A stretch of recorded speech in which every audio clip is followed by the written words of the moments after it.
Hello, welcome to Think Lab number 13, Baker's Dozen. Can't go wrong with a free donut. That's Um, right.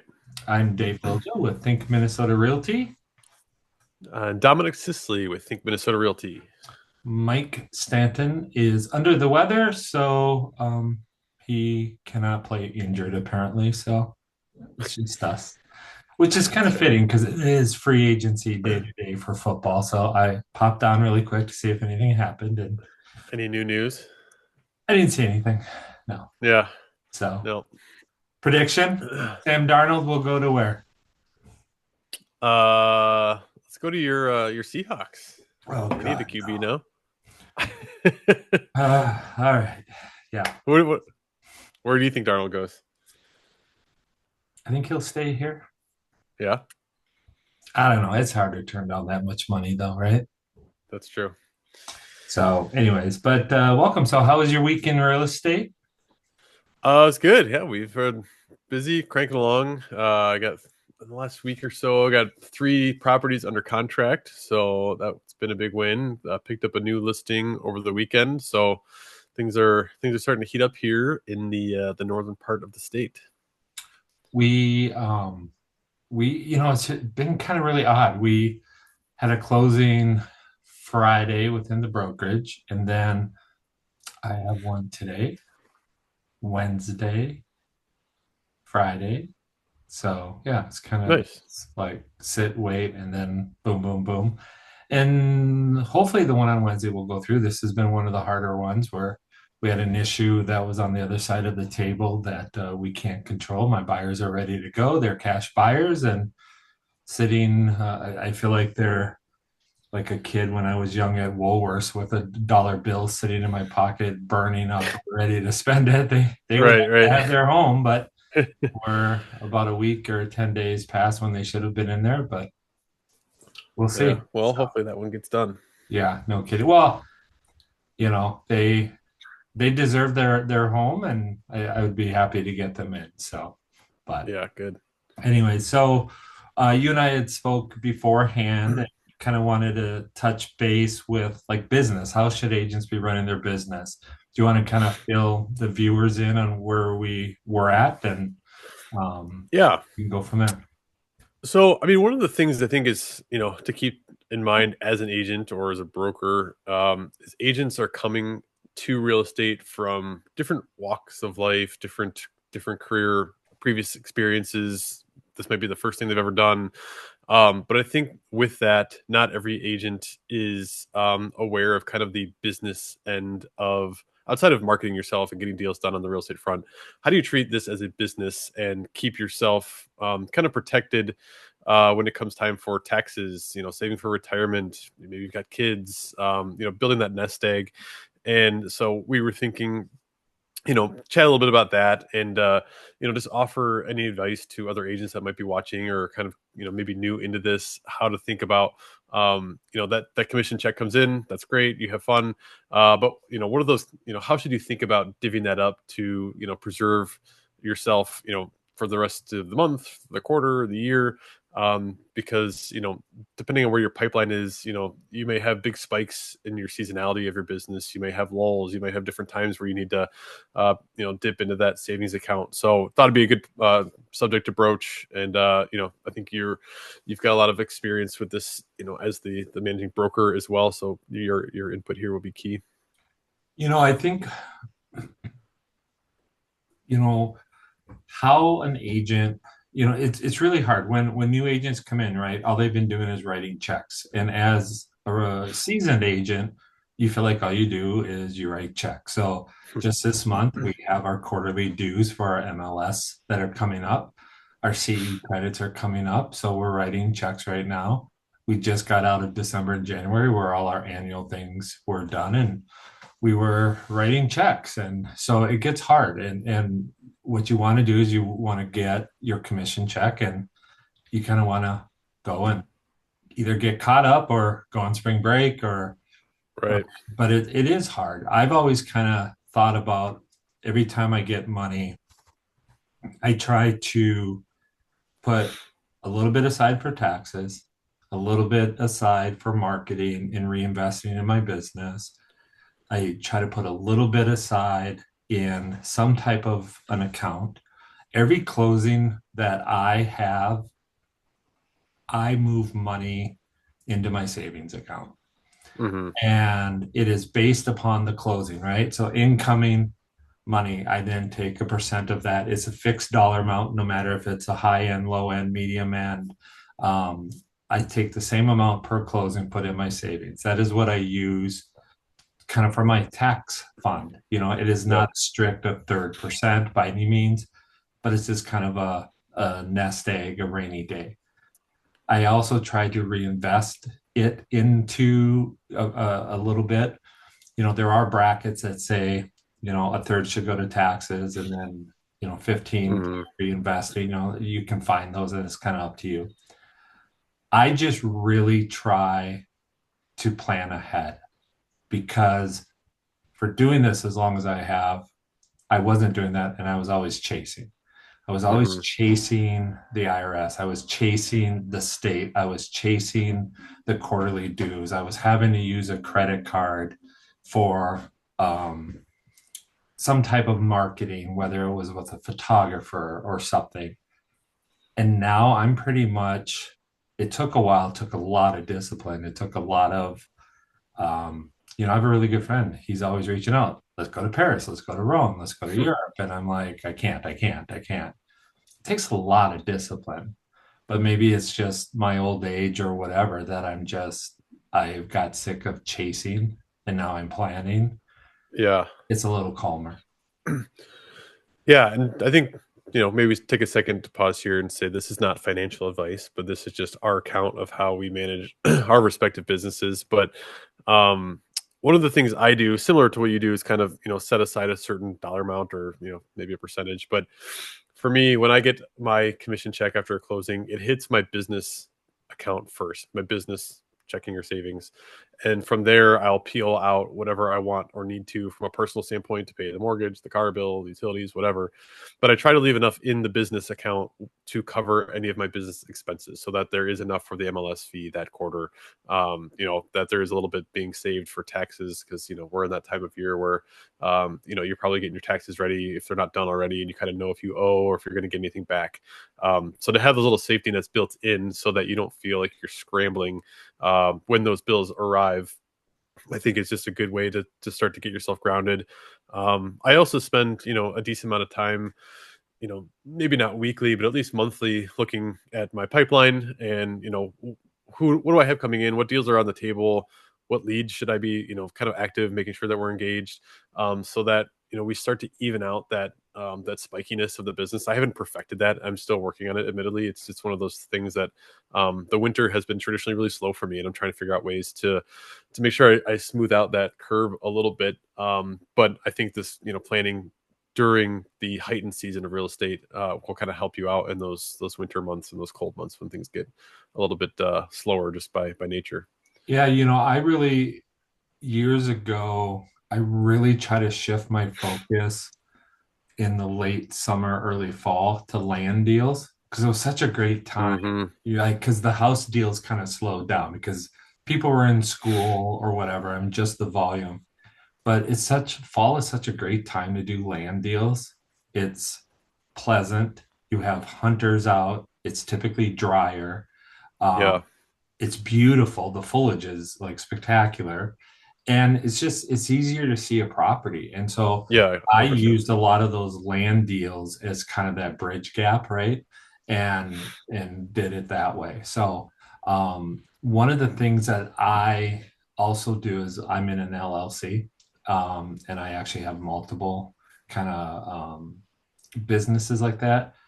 But I moved my personal account to an S corp Mm, and worked with an accountant and really kind of understood what that meant. Had to hire payroll companies, stuff like that. I could probably do it myself, but I would rather have somebody guiding me. And that's made a difference on, I think, my cash flow and how I look at my money. And I just think when I hear from agents and I talk to agents, I don't think enough agents spend enough time thinking about that. Um, and I know you're an LLC because I pay you. But the LLC I think is a great way to go, not only from an income standpoint, but I also think from, I've always been taught that an LLC is kind of a silo, right? You have your personal, you have your business. It's just a different way of keeping things Hmm.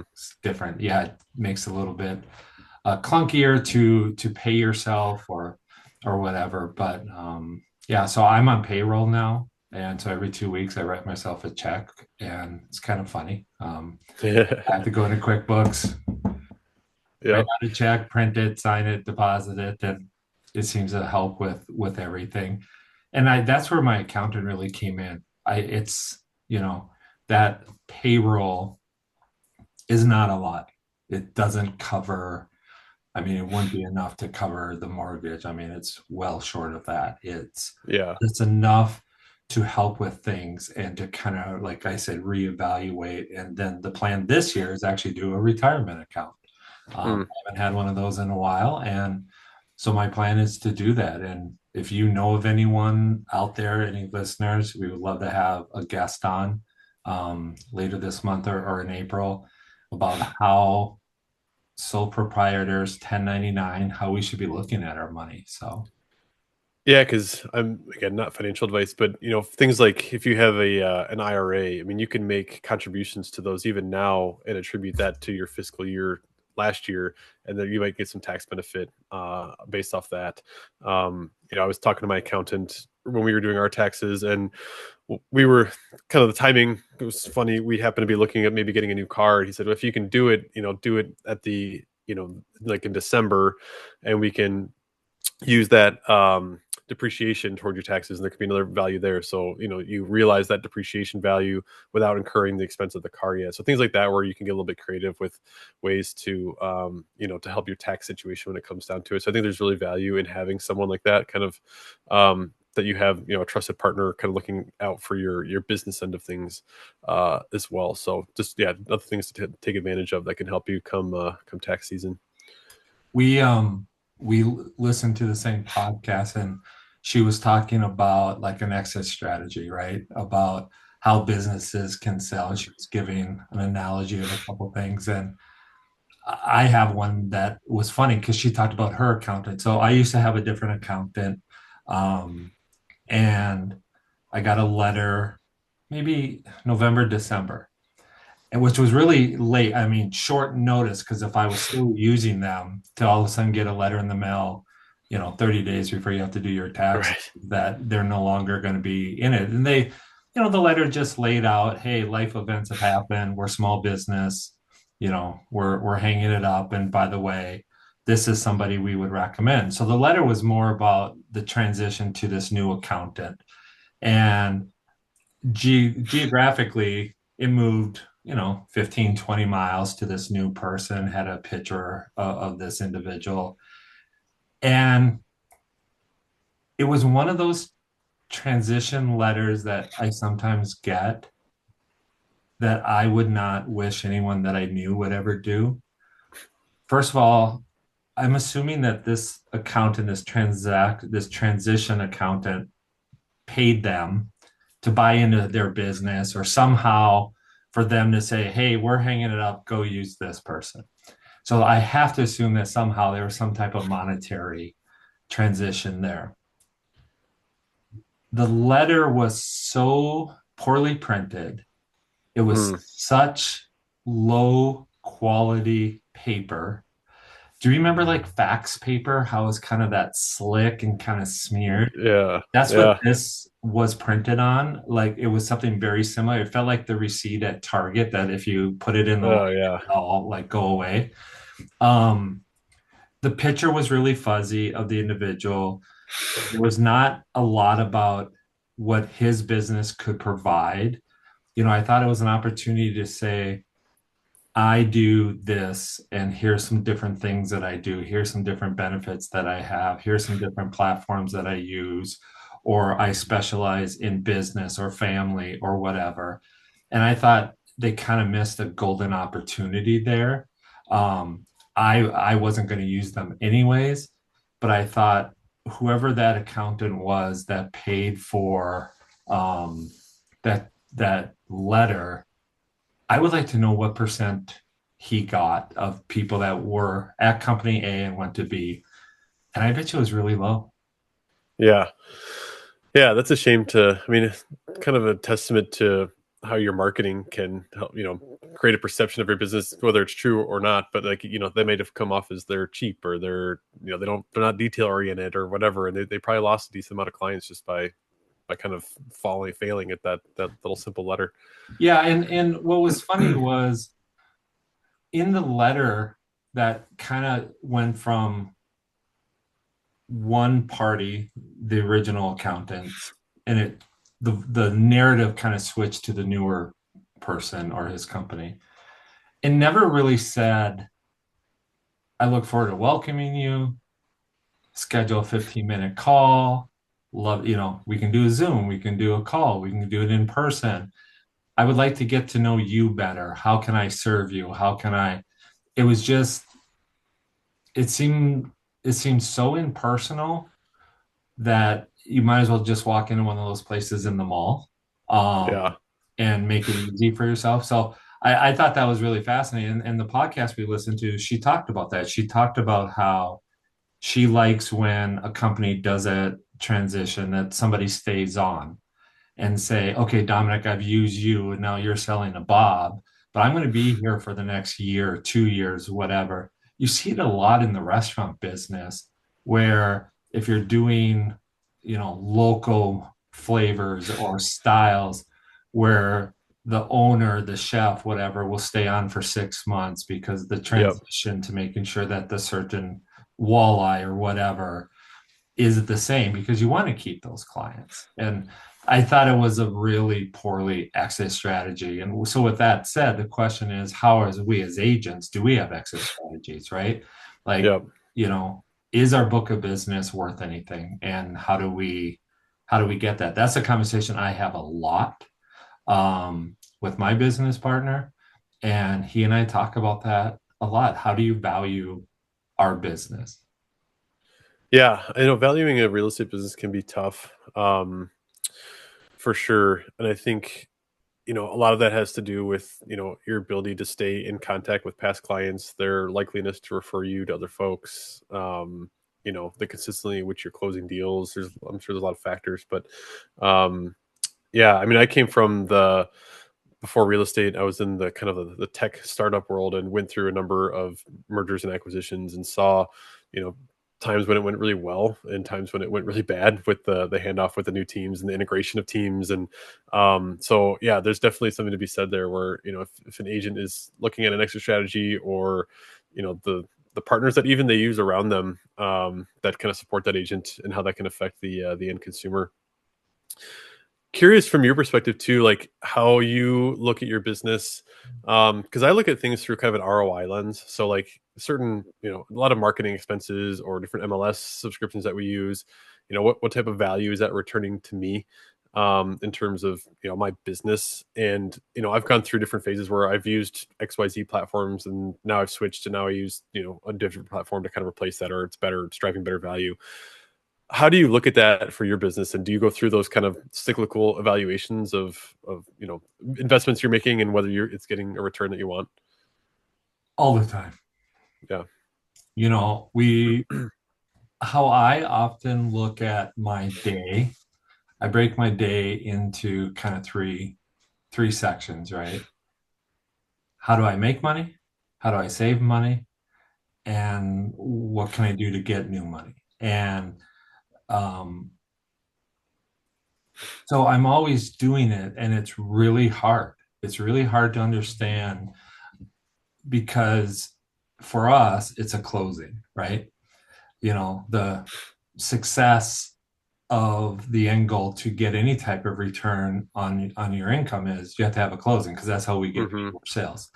So what's of value to you? Is it your phone? Is it a computer? Is it a printer? It gets really difficult to do it. And what is the return? I started kind of really making a point from the broker standpoint to see where our closings were. And you've been a part of those monthly emails. Hmm. How much is Zillow contributing? How much is print ads? How much is coming from a sphere or word of mouth? How much is coming from, our own agents doing their own deals, stuff like that? And it's really hard. We just switched to a new, I mean, we've talked about it numerous times. We switched to a new CRM. I don't know yet how to gauge that because I Right. don't know. There's been people that have reached back to me, but I don't know if they reached back because I reached out to them via text or an email. That's my fault. Like I need to track that, right? I need to know. And what's funny is our agents have done a little bit of everything, and we've done a little bit of everything. We've done movie theaters, we've done Canterbury Park. That was a big one for us. We did the Duluth radio stations. We did the Christmas station from Thanksgiving to Christmas morning. Um, we've done super big, we've done super small. We've hired social media content people. We've done what you have done. We've done, like I said, just a little bit of everything.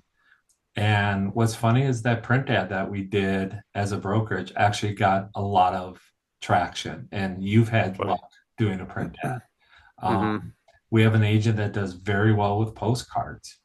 And so, yeah, I always look at it and you know, there's an agent that I'm friends with that they have jumped brokerages many times. And one of the reasons she left an old brokerage was because they weren't going to give her a CRM. Mm, And I thought, well, maybe you need to buy your CRM. right. Maybe that's an investment that you make for yourself and not rely on somebody to hand it to you. And Yep. that was a very interesting conversation I had with her and what she thought the role of the brokerage was versus herself. And she does really well. Like I would call her a high volume agent. Um, and it's funny that whatever, there's CRMs out there for $50 a month that she couldn't see that value in reinvesting it into herself. And that's where I struggle, right? I mean, I take 2 or 3 calls a week on platforms or marketing or, Yep. we talked with a lender and I always try to come at it as, is this value for the brokerage? Is this value for me as a producing agent? Is it value for all of us? Can we team up together or a couple people?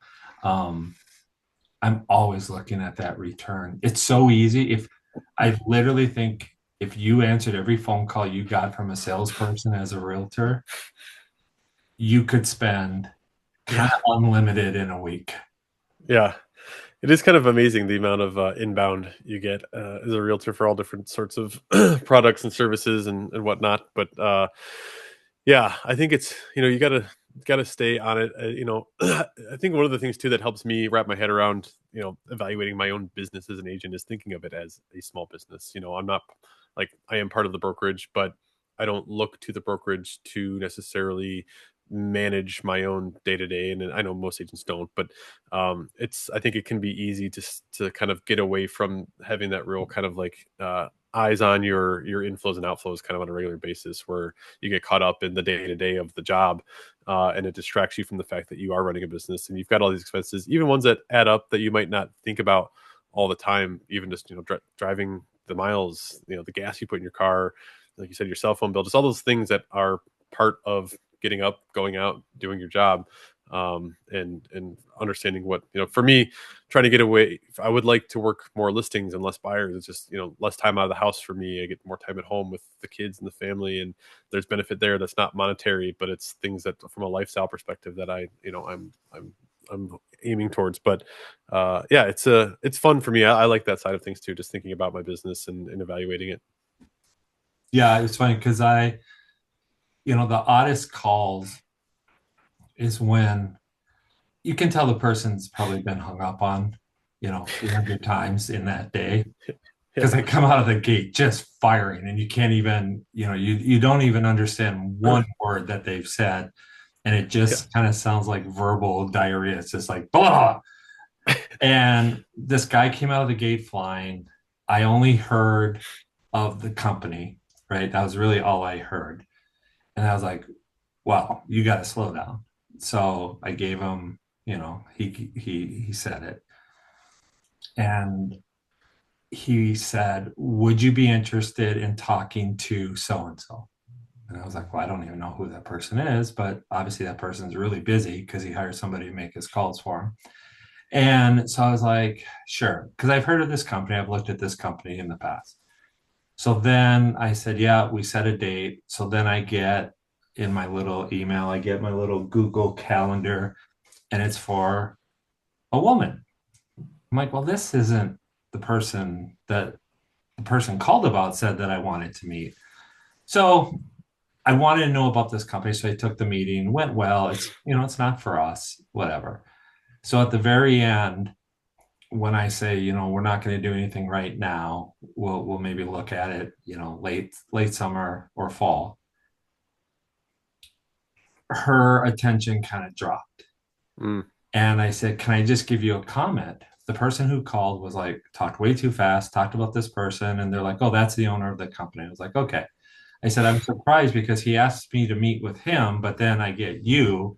And I was like, "You did great." Like it was not, who knows what this other guy could have done. But I just thought it was really odd, and she wanted nothing to hear about that. And my lasting impression of that meeting was, I'm probably not going to take the fall meeting. Yeah. Huh. Right.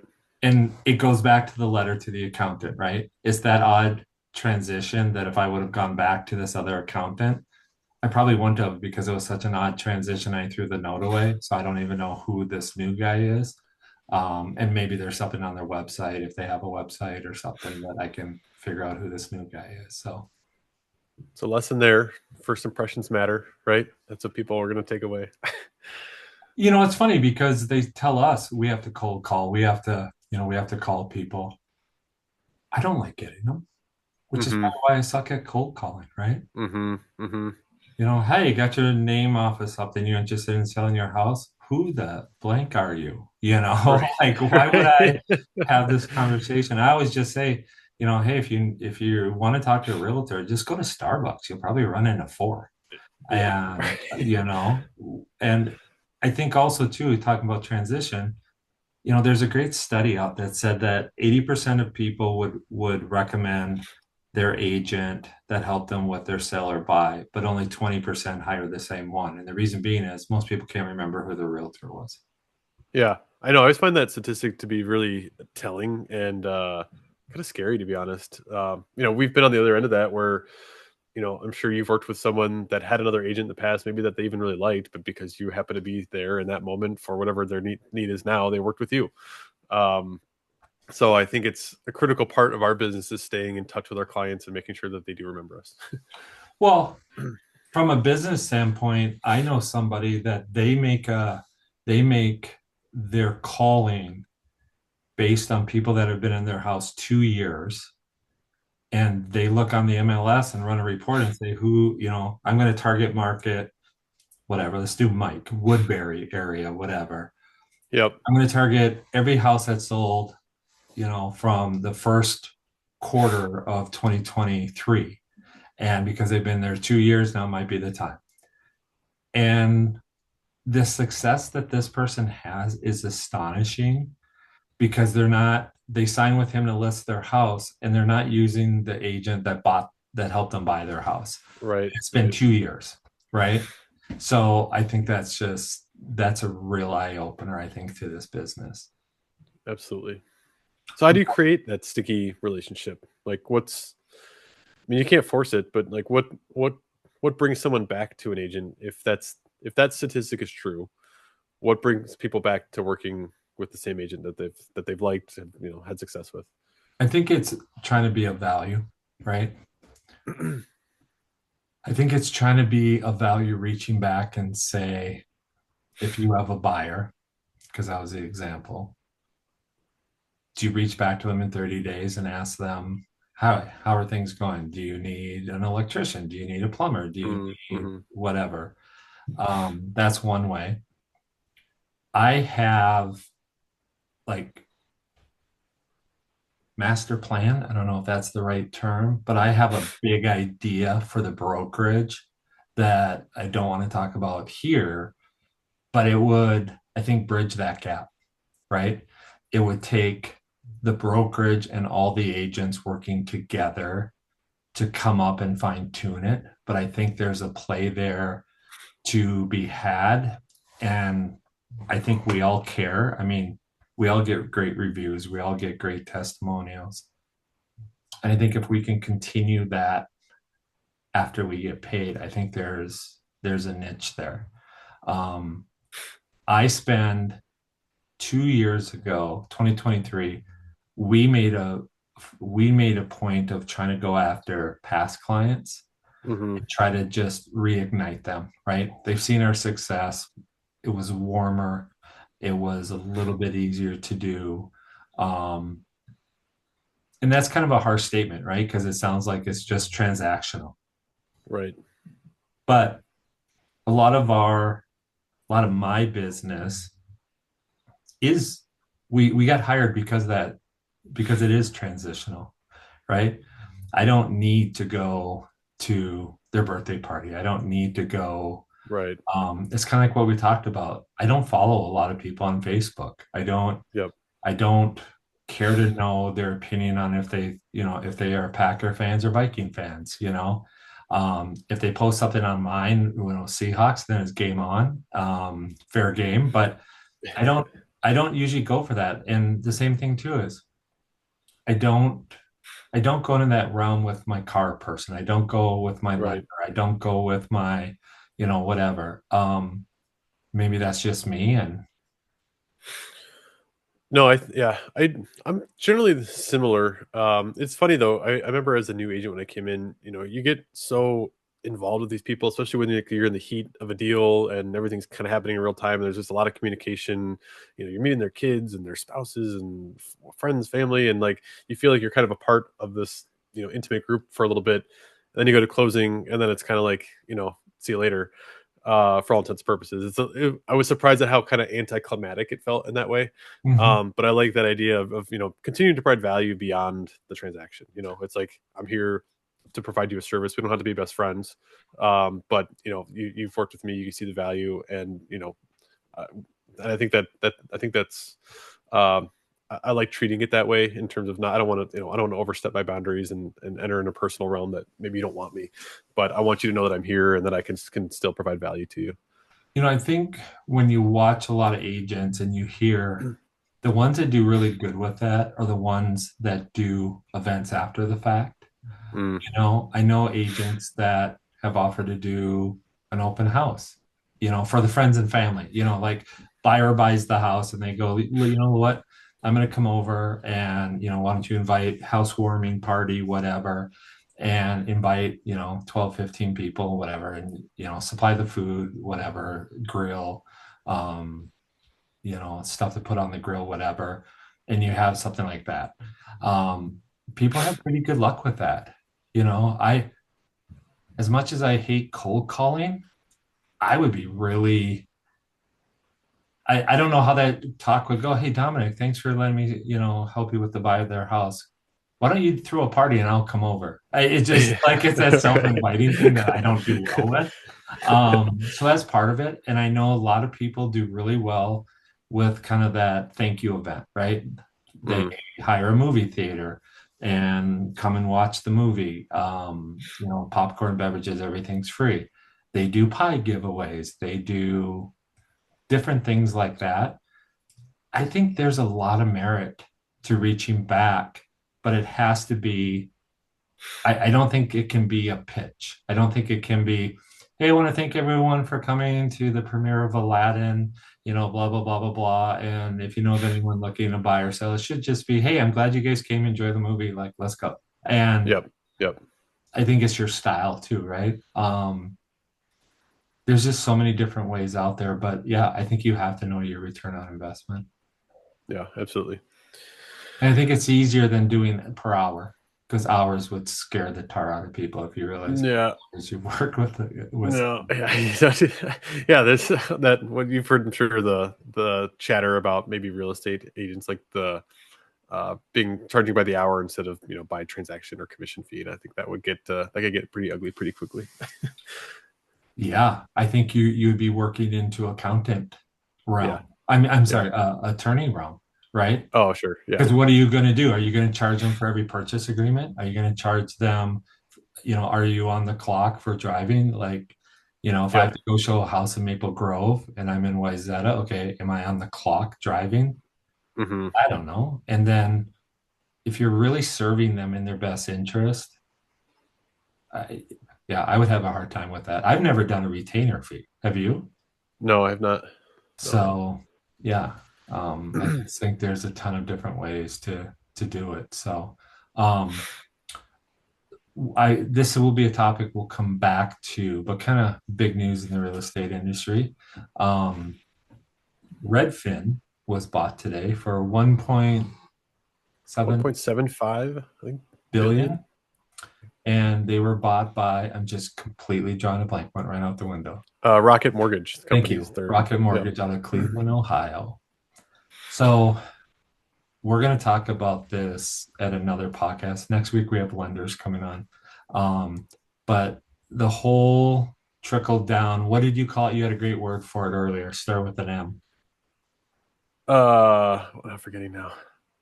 Kind of the map of like who all owns it. Oh yeah, like the Lumascape type Oh, visual. Luminscape. Yeah, sorry. I thought it Yeah. started with an M. So I think that's going to be fascinating to see. Yeah, so that's kind of it for my list today. Pretty simple. And Yeah. I have another topic we can talk about later. Spite houses. Have you heard of a spite house? No. Spite house is somebody builds a house out of spite for a reason. And the idea being that they want to bug, irk, annoy somebody else. And one of my favorite spite houses that's very emotional attachment to me is supposed to be torn down today or tomorrow. So I'll share more about Oh, is there some like Disney producer or something? I thought there was a story I saw recently. There was some like big movie producer who had to tear down some like cool. He had got like a cool clubhouse tree or something, tree house that he Oh, had to tear cool. down. Yeah, I'll find that story if we're gonna talk about that. Yeah. Well, I don't know if that's a spite house though, right? Did he do it to It annoy might the not be. neighbor? No, I don't think he did it to annoy a neighbor. No, but you might do it to annoy an HOA, and I think the HOA was in factor Oh here. yeah, that's a different animal. Yeah. So, no, I don't know if this would constitute, but yeah. So when and if it gets turned down, hopefully it doesn't. I can bring up that story another time and tell you and more about it. So, Very good. all right. Anything else? No, smash that like and subscribe button. Thanks for joining our channel. Hope you guys enjoyed the podcast. Oh, next week is number 14. Wasn't Darnold 14? Maybe He he'll was, be our yeah. secret guest. As is what, DK Metcalf? He was, but he Yeah. decided to go elsewhere. So Sam Darnold, DK Metcalf, if you're watching this. Oh, Tyler Lockett from Seattle got waived, right? I Got saw cut. that. He's a realtor. Is he? Yeah, so Tyler Lockett, See? if you're watching this, come on the podcast. Hey, get your Minnesota license, Tyler. Yeah, I was gonna say if he comes to the Vikings, he could be Think Minnesota. That'd be awesome. All right, talk to you later. Bye.